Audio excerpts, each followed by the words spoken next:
নমস্কাৰ বন্ধু-বান্ধৱীসকল, আপোনালোকৰ বাবে বহুতে ভাল খবৰ আহিল। অসম চৰকাৰৰ ফালৰ পৰা আপোনালোকক পুনৰ নতুন চাকৰি মুকলি কৰা হৈছে, য'ত আপোনালোকক গ্ৰেড 3 এণ্ড গ্ৰেড 4ৰ পদ মুকলি কৰা হৈছে। আৰু এই পদসমূহৰ আপোনালোকৰ আগষ্ট মাহৰ ভিতৰতে আপোনালোকৰ নিযুক্তিও দিয়া হ'ব।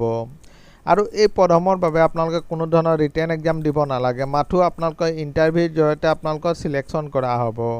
আপোনালোকৰ কি পদ আছে, কিমান বয়সলৈকে আবেদন কৰিব পাৰিব, কোৱালিফিকেশ্যন কি বিচাৰিছে আৰু কিদৰে আপোনালোকে আবেদন কৰিব, সবিশেষ জানিবৰ কাৰণে আমাৰ এই ভিডিঅ'টো আপোনালোকে শেষলৈকে চাই থাকিব। বলক ভিডিঅ'টো আৰম্ভ কৰোঁ। আপোনালোকে চাব পাৰে আপোনালোকৰ হাইলাকান্দি ডিষ্ট্ৰিক্ট কোৰ্টৰ ফালৰ পৰা এইসমূহ ভেকেঞ্চি মুকলি কৰা হৈছে। আৰু ইয়াত কি পদ আছে বলক চাই লওঁ। প্ৰথম পদটো আছে আপোনালোকৰ জাৰিকাৰকৰ। ইয়াত টোটেল আপোনালোকে এটা ভেকেঞ্চি মুকলি কৰা হৈছে। আৰু কোৱালিফিকেশ্যন বিচাৰিছে আপোনালোকে গ্ৰেজুৱেশ্যন কৰা হ'ব লাগিব। লগতে আপোনালোকৰ অফিচিয়েল লেংগুৱেজৰ নলেজ থাকিলে আপোনালোকে আবেদন কৰিব পাৰিব।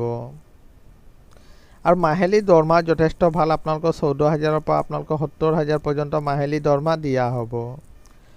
2 নম্বৰ পদটো আছে আপোনালোকৰ পিয়নৰ। পিয়নত আপোনালোকৰ টোটেল এটা ভেকেঞ্চি মুকলি কৰা হৈছে। আৰু আপোনালোকৰ কোৱালিফিকেশ্যন বিচাৰিছে আপোনালোকে মাথো 8 পাছৰ পৰাই এই পদটোৰ বাবে আবেদন কৰিব পাৰিব।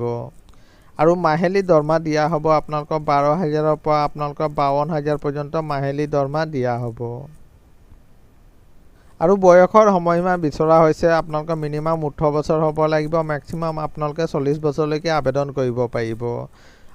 আৰু OBC হ'লে আপোনালোকে 43 বছৰলৈকে, আৰু SC ST হ'লে আপোনালোকে 45 বছৰলৈকে আবেদন কৰিব পাৰিব।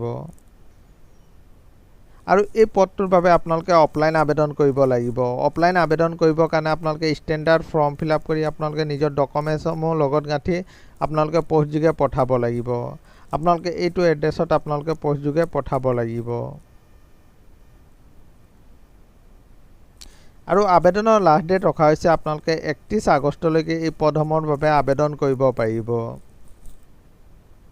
আৰু এই পদসমূহৰ বাবে আপোনালোকে কোনো ধৰণৰ ৰিটেন এক্সাম দিব নালাগে, মাথো আপোনালোকৰ ইণ্টাৰভিউৰ জৰিয়তে আপোনালোকৰ চিলেকশ্যন কৰা হ'ব।